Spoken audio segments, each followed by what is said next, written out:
Alright, so we got a sequel to the Harry Potter series. The second movie ever that came out in 2002. Now, we all know the thing about sequels. Can they beat the first one? How many movies you have where the sequel outdoes the first movie? And I'm watching this hoping that maybe Harry Potter and the Chamber of Secrets can outdo Harry Potter and the Sorcerer's Stone. Well, is that true? We find out. Like, does the second one beat the first one? Well, guess I have to answer that question on this episode of Movie Breakdown.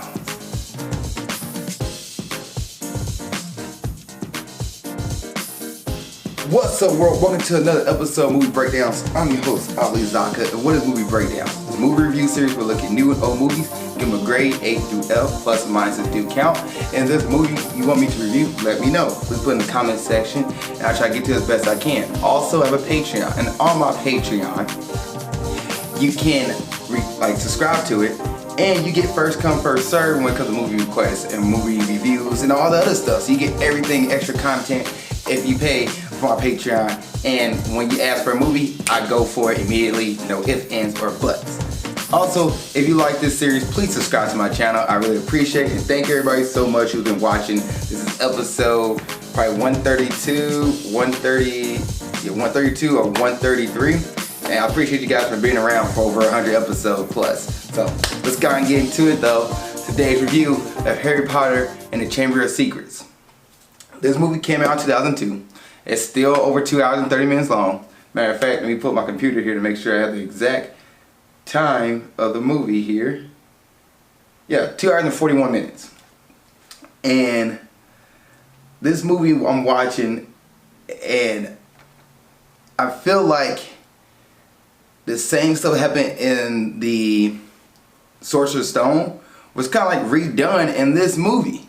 And I was like, okay, the stuff I let slide in Sorcerer's Stone, my review of Sorcerer's Stone, I couldn't let slide the second time around. Cause I'm like, you had a whole movie to get this right, and you kind of just repeat what you did.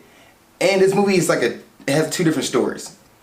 And unlike the Sorcerer's Stone, where things happen that made sense to the ending, like Harry Potter playing Quidditch, was to show that he's good at Quidditch. He's not just good at Quidditch, but skilled at broom riding, and he's really skilled in town and can see stuff. So when he had to hunt down the key in the end of the first movie, it made sense. In this movie, Quidditch is there, so I'm like, okay, Quidditch is back, but it doesn't really play out to anything towards the end. Like, it doesn't really affect the ending at all. Matter of fact, most things in the first hardest part of this movie don't really play out towards the end. There's like two things. One, the book that Papa Malfoy gives to, I forgot his name right now. Ron's sister, I'm going to say Sam. That Sam is Game of Thrones, so I'm going to keep mixing these two series together. But Ron's sister and like the celebrity wizard guy, he's throughout the movie, and he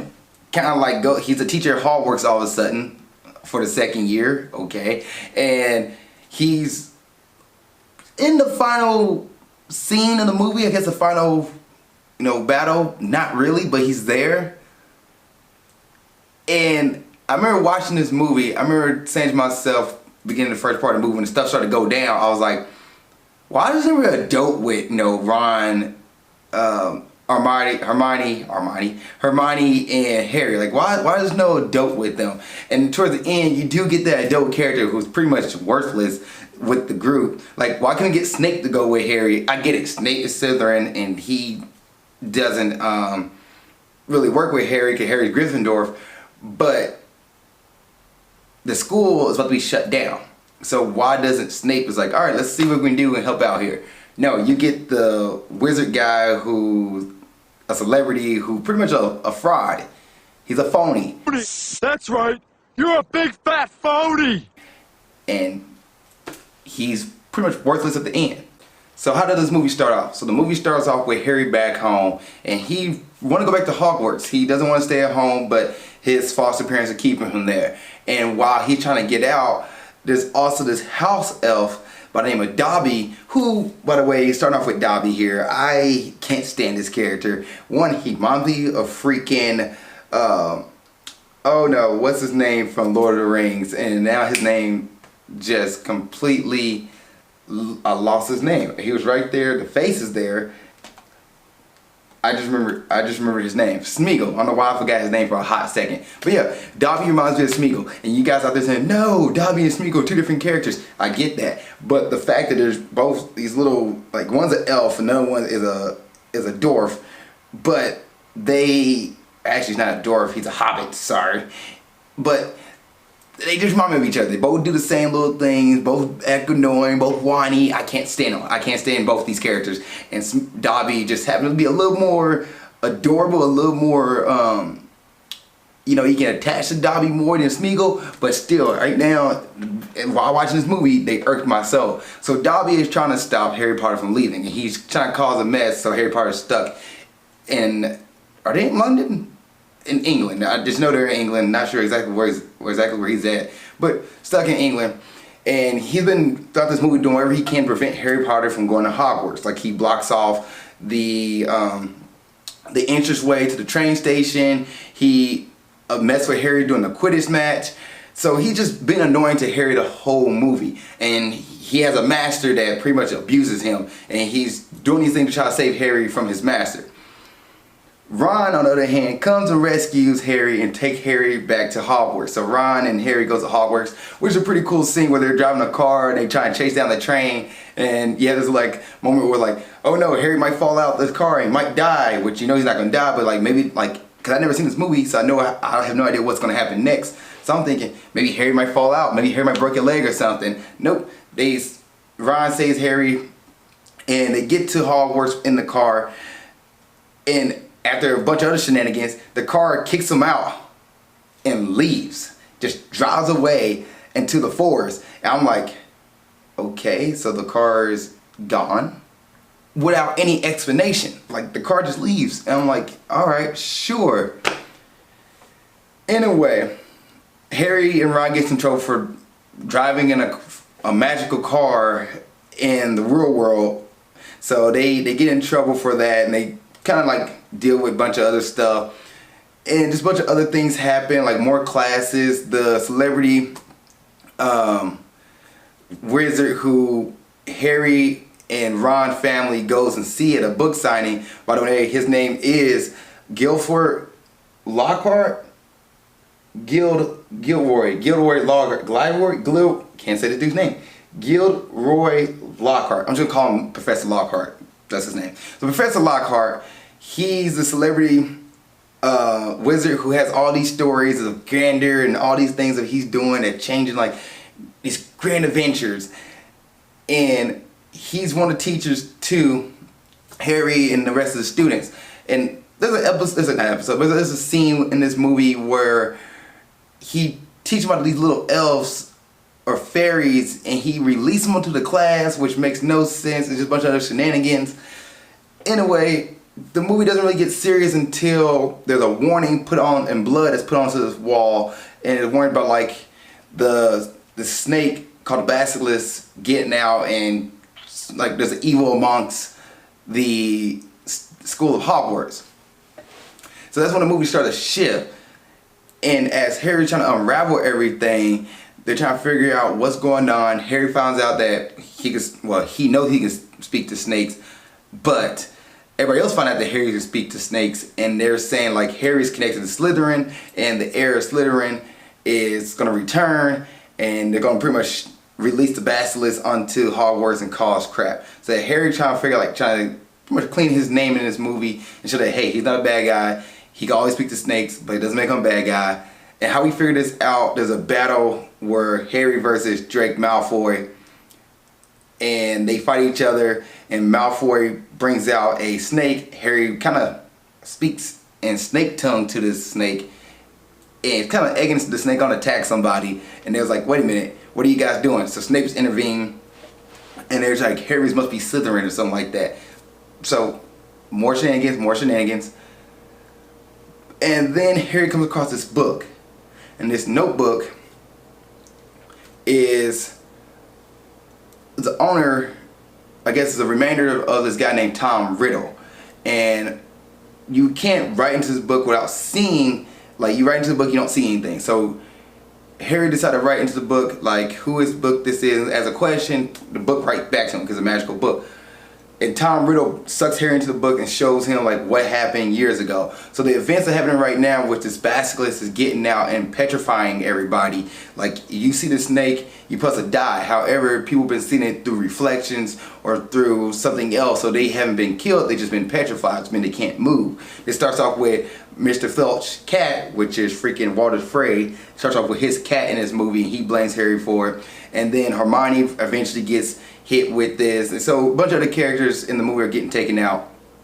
And Harry's like, all right, we gotta go figure out what's going on. So Harry's unraveling everything. He finds out through Tom Riddle that it could be Hagrid who released the snake onto the, well, at the time they don't know it's a snake, they think it's a creature, released the monster onto the school. So he goes out to Hagrid. The governor of Hogwarts, the governor of the magical world, comes and talks to Hagrid while Harry and Ron are there. So they hide themselves and they kind of overhear everything. So Hagrid gets taken to prison. Dumbledore has to step down, and Lucius Malfoy, who is Draco's father, which Draco is his name, I believe. I said it right the first time. Let me see. Let me double check here, guys. Yeah, Draco. I'm gonna call him Drake earlier, but Draco's father, and he's pretty much another antagonist introduced in this movie. They take down Dumbledore. He's told to step down. Hagrid's sent to prison, and Hagrid gives Harry a warning and Ron a warning: follow the spiders. So throughout this movie, there's been little spiders been popping up throughout the movie and little trails of them. Well, what they are, they're eggs to this giant spider that's a pet of Hagrid from years ago, over 30-something years ago, or 60 years ago, wherever the term is, wherever the time was. It was just a long time ago, a few decades ago. This giant spider now lives in the forest, the dark forest. So Harry and Ron go speak to the spider thing, thinking that this spider is the killer, or is the creature that's attacking the school. And he's like, it's not me. Hagrid was blamed for it, but that's not the case. And then he tried to eat Harry and Ron. These are their friends of Hagrid. And the spider's like, I don't care you guys are friends of Hagrid. I'm hungry. My kids are hungry. And these giant spiders are all coming down the ceiling. And all of a sudden, the car that was at the beginning of the movie just appears out of nowhere, saves Harry and Ron. And I'm like, where did the car come from? Why did the car come back and save them? Okay, sure. So they get away from the spider. They find out that the creature's a basilisk, was a giant snake. They tell everybody, and well, they don't get to tell everybody actually. They overhear the teachers talking about, like, we have an issue, who's gonna take care of it? So Professor Lockhart is going to take care of this situation. So Harry and Ron goes to Professor Lockhart, find out that he's a fraud, he's trying to escape. They pretty much force him to go with them. They find the Chamber of Secrets, which is in this old girl's bathroom that's haunted by this girl's name, Moaning Merrill. She was killed decades ago by the basilisk, and it almost shut down the school, but they didn't close it down because they figured out like how to put the basilisk away. So the basilisk is underneath Hogwarts and kind of gets through the school through pipes, but he's being released by something. So they go down there, they get separated. Ron and Harry get separated. Harry goes and fights the basilisk, and he also fights Tom Riddle, who's also Lord Voldemort. Yes, Lord Voldemort is Tom Riddle, or Tom Riddle is Lord Voldemort's past, present, and future, as Tom Riddle says. They fight.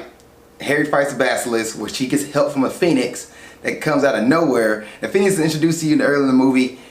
Anyway, he just appears out of nowhere, and he drops off a hat. In the middle of this hat, in the middle of battle, Harry looks at the hat again because there's nothing in the hat at first.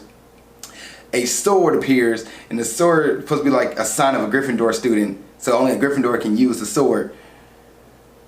Harry kills the snake with the sword. He gets stabbed or gets cut by the snake's teeth.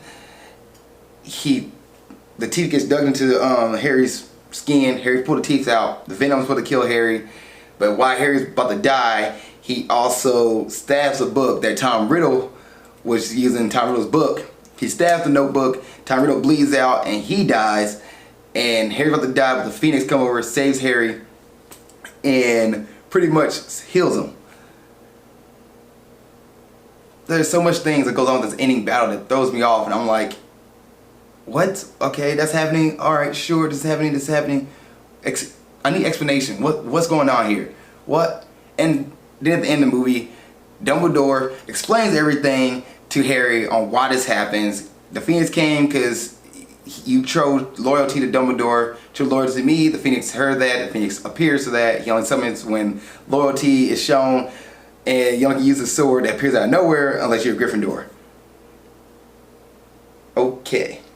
So how's Tom Riddle getting around Hogwarts? Like, how is he able to do all these things if he's trapped in his book?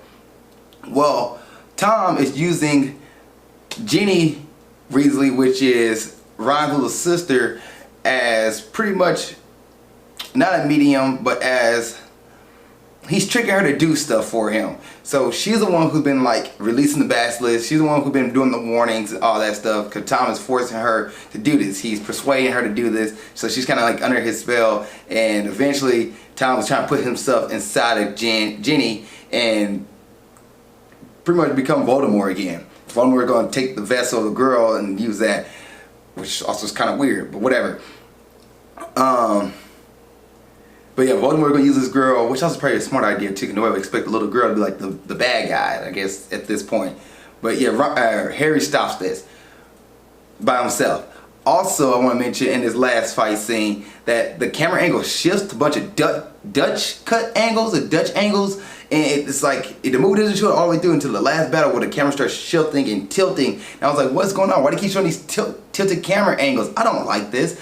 And there's also a part where the Phoenix scratch out the basilisk's eyes. You can't see it. All you see is Harry looking at the shadow of the basilisk and the Phoenix fighting. And I was like, yeah, I could have showed that.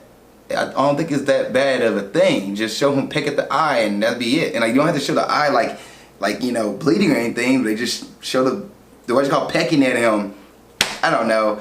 It was the final fight scene wasn't good, and then you get the same Deus Ex Machina from the first one happening in this one, and I'm like, we just repeated the things of the first movie, the same tropes in this one. What the heck?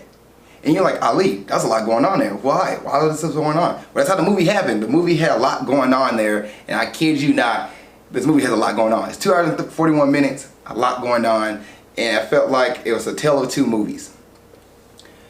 So let's get back to a few things here. They made a medicine to cure everybody that got petrified, so they all get cured after Harry beats the basilisk and beats Tom Riddle / Voldemort. And the movie ends with Hagrid get out of prison and everybody's like cheering for Hagrid, like everybody. And I was like, okay, cool. Dobby. Wow, I'm thinking about it. Dobby gets free from Lucius Malfoy, who is pretty much working for Voldemort at this point. Like, he showed at the end of the book, in the movie, that the notebook that he slipped to Ginny was revealed to be his, and Dobby can only be free from his master if his master gives him clothes. So Harry snuck a sock and the notebook and gave it back to Lucius. Lucius doesn't care about the books. He gives it to Dobby, and Harry tells Dobby to open up the book and find the sock. And because Lucius gave the book to Dobby, he technically gave Harry's sock to Dobby. So Dobby's now free, and Dobby's a pretty powerful elf. So he attacks, Lucius is about to kill or attack Harry, which is funny because he has a staff, or not a staff, but a walking stick, a cane, and he pulls his wand out of his cane like a sword. And I was like, that's hilarious. I don't know why I thought it was funny, but yeah, he about to attack Harry, and Dobby jumped in the way and pretty much uses his magic power and forces Lucius back. And Dobby's like, you don't control me anymore, I'm free. And Dobby decides to pretty much help Harry out. And Harry tells Dobby, hey, don't try to save my life again. And Dobby's like, okay. That's the end of that. So, thoughts of this movie. I already told my first thoughts, but like, the ending was just another Deus Ex Machina all over again. The same tropes appearing over and over again. The Dutch angles I didn't like towards the ending.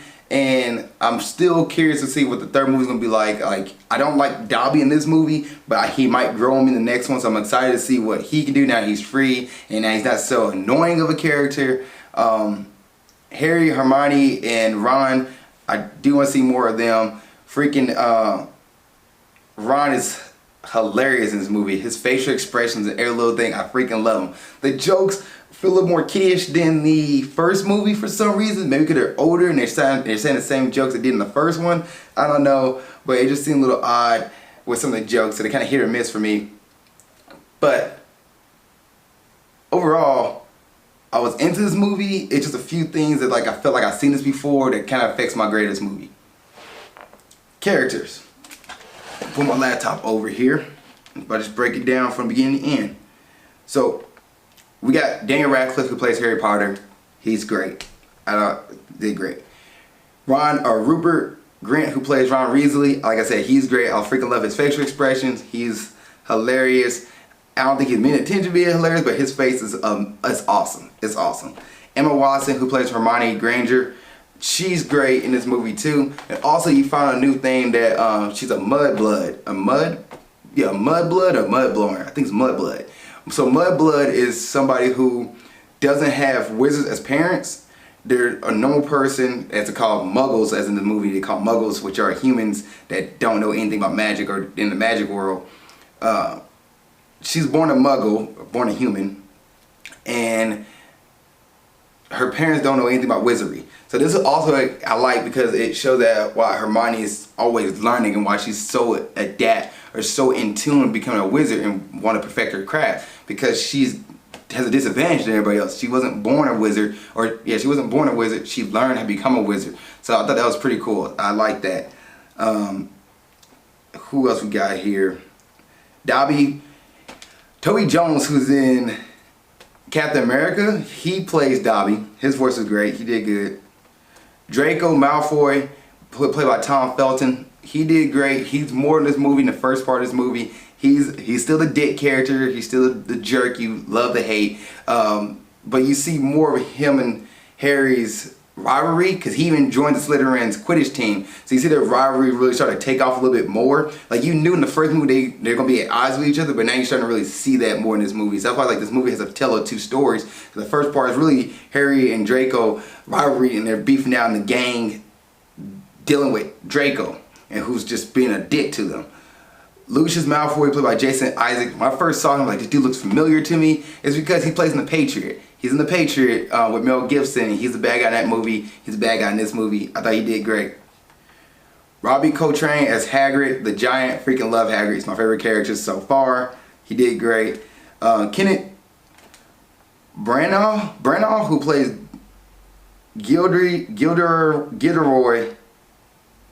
Gilderoy Lockhart. He's a celebrity wizard. The dude is that guy that he's a fraud. He did his job well. Like, he kept trying to use his wizardry, and he was worse than Ron at certain parts of this movie. And I was like, how does this dude a professor? Couldn't find out he's a fraud. He wrote everything up. It's fiction. It's not real. And in the movie, he joins Harry and Ron, but does jack squat. He gets knocked out, and then he turns himself into he tried to use a spell to erase Harry and Ron's memory. He ended up using it on himself because Ron's wand is broken in this movie. He takes Ron's wand and then turns the spell back on him, and he forgets everything. He is he's there, but he did okay. David Bradley, Walter Frey, Angus Filch, he did great. Alan Rickman, Professor Snape, did great. Richard Harris, who played Dumbledore, great. And Maggie Smith, who played Professor McGonagall, she did great too. So yeah, those are the characters that I really talk about here. Ginny Weasley, who played Bonnie Wright, she was okay. She did good. I feel like she needed more parts in this movie. And Shirley Henderson, who played Moaning Merle, she did great too. She was annoying at certain points, like she was a whiny ghost, but I thought she did great. I thought her character was good for what it was, and she's a ghost, so yeah, she did good. And then you have Christian Coulson, who played Tom Riddle. He did great too. I didn't mind his character. I didn't mind his acting, thought he did good. So yeah, the cast in this movie is a good cast. There's nobody I really complain about. Also, I do like how this movie brings in the old characters from the first movie. Like, everybody returns, and I like that. I like that you see the same characters from the first movie in this movie. So they did great on the continuity on that one. And I guess what else I like? The music is good in this movie. The CGI is good in this movie for the year 2002. There's no complaints about any of that. And this is a Friday night movie? Sure, yeah, watch with your friends, watch with your family. Grading time. I'm going to grade Harry Potter and the Chamber of Secrets a solid C+. This movie did intrigue me at certain points, but then got to the end, I felt like we repeated the same tropes we saw in the first movie. The Quidditch game didn't really need to be necessary in this one, I feel like. So these are my opinions, guys. But it's a C+. And you go to IMDb, they actually rate it as 7.4, which is a C. So a C+, which is like a 7.9. I give it better than IMDb. But yes, the tropes from the first movie happens again, and then the explanation of Dumbledore explaining everything to Harry at the end of the movie was like, why didn't, okay, sure. The Phoenix popping up out of nowhere, the Dutch angle at the end of the movie where the camera tilts the whole time, like, alright, sure. And I felt like the movie didn't really need to be about the build up to Draco and Harry, but it's necessary because this is part of a series. Like, if they didn't build up anything in this movie and just went from Draco to Harry, and the third movie, you'd probably like lost. So it was worth it for what it was. But yeah, compared to the first one, it's like the same things over again. The things that I let slide in the first one, cause like, it's the first movie. This is great. When it repeats itself, you're like, we're doing the same thing again? Okay. It's like the reason why, like, when I watch Marvel movies now, I'm like, it's the same thing. Especially origin movies, it's the same exact thing. Superhero gets their power, superhero fights a bad guy that's similar to them. The good guys win. This movie is the same thing. So, yeah, I'm curious to see what the next movie has in store. So, if you guys seen Harry Potter and the Chamber of Secrets, what do you think? I'm giving it a C+. What about you? What do you think? Please put in the comment section below. I'm looking forward to hearing your comments. And thank you guys for watching this episode of Movie Breakdowns. See you next time, and keep being awesome. Thank you guys for watching this episode. I really appreciate it. Please like, share, subscribe, and tell a friend about my series. Tell a friend about Grind Towards Success. Tell a friend about the Movie Breakdown series. If you really like these episodes, I really appreciate it. It means so much to me. It means so much. I can't tell you how much it means. Like, it's like, I'll be really grateful you just told a friend and share and subscribe to the series. And thank you guys for watching this.